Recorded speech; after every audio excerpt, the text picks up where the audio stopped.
Balineni Srinivasa Reddy YCP పార్టీకి రాజీనామా చేసి జనసేన పార్టీలో చేరుతున్నారని చెప్పి ఒక నిర్ణయం తీసుకున్న తర్వాత ఆయన పార్టీ మారితే ఆయన ఎలాంటి అవమానాలు ఎదుర్కొంటారనేటువంటి అంశానికి సంబంధించి గతంలోనే మనం ఒక వీడియో చేసుకున్నాం.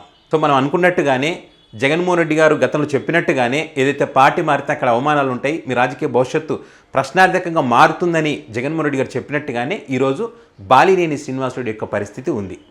సో బాలినేని శ్రీనివాసరెడ్డి జనసేన పార్టీలో చేరికకు సంబంధించి టీడీపీ పార్టీకి అనుకూలంగా ఉండేటువంటి ఒక ప్రధాన పత్రికలో ఒక వార్తా కథనం వచ్చింది. ఏంటి ఆ వార్తా కథనం అని తెలుసుకోవడానికి ముందు జనసేన పార్టీ గురించి మాట్లాడుకుందాం.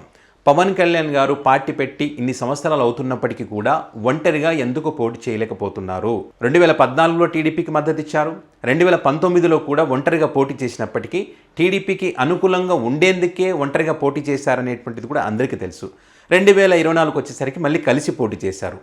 అంటే ఇది చంద్రబాబు నాయుడు గారు ఏ రకంగా చెప్తే పవన్ కళ్యాణ్ గారు ఆ రకంగా వింటారు. పవన్ కళ్యాణ్ గారు సొంతంగా నిర్ణయం తీసుకోలేరు. చంద్రబాబు నాయుడుకి కావాల్సింది కూడా అదే.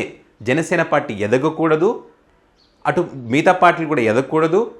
జనసేన పార్టీ మన అవసరాలు తగ్గట్టుగా పార్టీని వాడుకోవాలి. మనకు కలిసి వస్తుంది అంటే జనసేన పార్టీని ఒంటరిగా పోటీ చేయించాలి. మనకి ఇబ్బందులు ఉన్నాయనుకున్నప్పుడు ఆ పార్టీని మనతో కలిపి పోటీ చేయించుకోవాలి. లేదు ఇవన్నీ సెట్ అవ్వట్లేదు అనుకున్నప్పుడు ఇంకొక వేరే పార్టీతో కలిపి పోటీ చేయించాలనేటువంటి ఆలోచన చంద్రబాబు నాయుడు గారికి ఉంది. సో అందులో భాగంగానే పవన్ కళ్యాణ్ గారు తన నిర్ణయాలు తీసుకుంటారు. చాలామంది జనసేన పార్టీలో మనం ఒంటరిగా పోటీ చేద్దామన్నా కూడా పవన్ కళ్యాణ్ వినేటువంటి పరిస్థితి లేదు.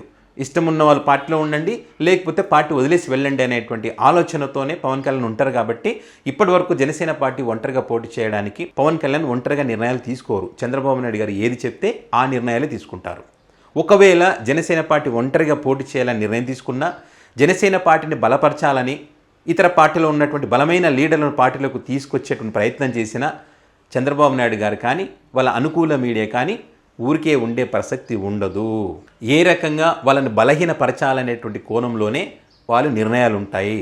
అందులో భాగంగానే ఇప్పుడు వైసీపీ నుంచి జనసేన పార్టీలో చేరుతున్నటువంటి కొంతమంది లీడర్లకు సంబంధించి వాళ్ళ అనుకూల పత్రికల్లో, వాళ్ళ అనుకూల మీడియాలో, వాళ్ళ సోషల్ మీడియాలో వారిని తగ్గించేటువంటి ప్రయత్నం చేస్తూ వాళ్ళని అవమానపరుస్తూ వార్తా కథనాలు రాస్తూ ఉన్నారు.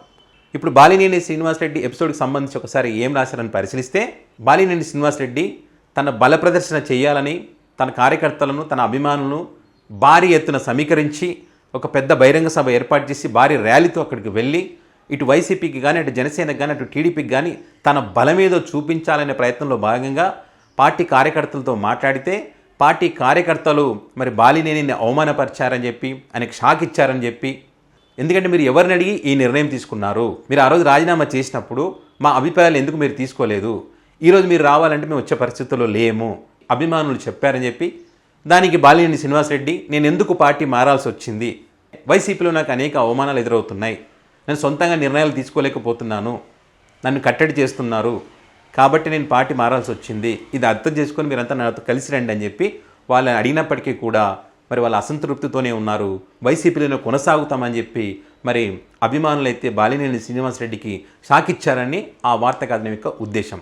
మరి ఇదే కాకుండా బాలినేని శ్రీనివాసరెడ్డి జనసేన పార్టీలో చేరడానికి భారీ ఎత్తున బహిరంగ సభ ఏర్పాటు చేసి బల ప్రదర్శన చేసి భారీ ర్యాలీతో అక్కడికి వెళ్ళి పవన్ కళ్యాణ్ గారిని అక్కడ పిలిపించుకొని మరి పార్టీలో చేరాలనుకున్నటువంటి బాలినేనికి జనసేన పార్టీ కూడా షాక్ ఇచ్చిందని, మీరు పార్టీలో చేరాలనుకుంటే మీతో పాటు కొంతమంది వచ్చి పార్టీలో చేరండి పవన్ కళ్యాణ్ గారి సమక్షంలో, అంతేగాని మీరు ర్యాలీలు కానీ బహిరంగ సభలు కానీ మీ అభిమానులు భారీ ఎత్తున తీసుకొని రావడం కానీ ఇలాంటివి చేయొద్దండి, పార్టీ చెప్పినట్టుగా వినాలి తప్పితే ఇక్కడ సొంత నిర్ణయాలు తీసుకోవద్దని చెప్పి జనసేన పార్టీ చెప్పిందని చెప్పి ఆ పత్రికలో రాసినటువంటి పరిస్థితి. సో మరి ఏదైతే బాలినేని శ్రీనివాసరెడ్డి కోరుకున్నారో, వైసీపీలో నాకు అవమానాలు ఎదురవుతున్నాయి, సొంత నిర్ణయాలు తీసుకోలేకపోతున్నానని చెప్పి ఏదైతే చెప్పారో, మరి ఇప్పుడు పార్టీలో చేరకముందే ఈ రకంగా అవమానాలు ఎదుర్కొంటున్నారనేటువంటి దానికి సంబంధించి ఆ వార్తా కథనం యొక్క సారాంశం.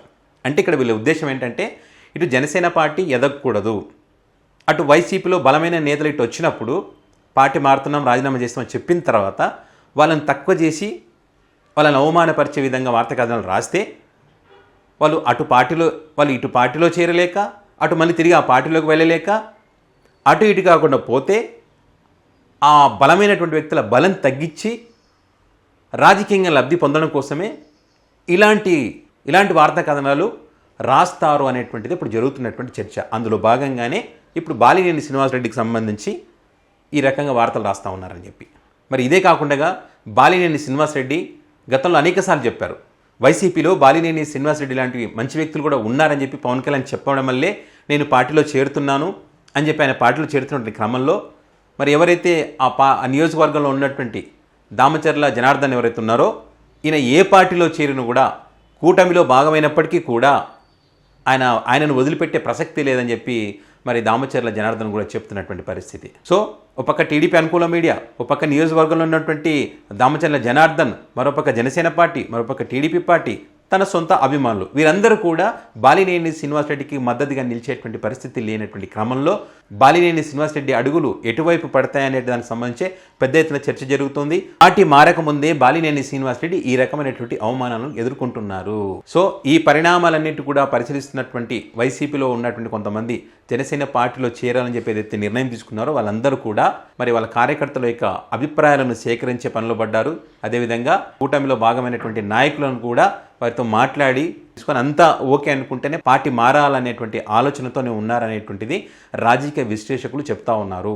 సో మొత్తానికైతే బాలినేని శ్రీనివాసరెడ్డికి ఈ జరుగుతున్నటువంటి పరిణామాలు కూడా ఒక రకంగా షాక్ అని చెప్పాలి.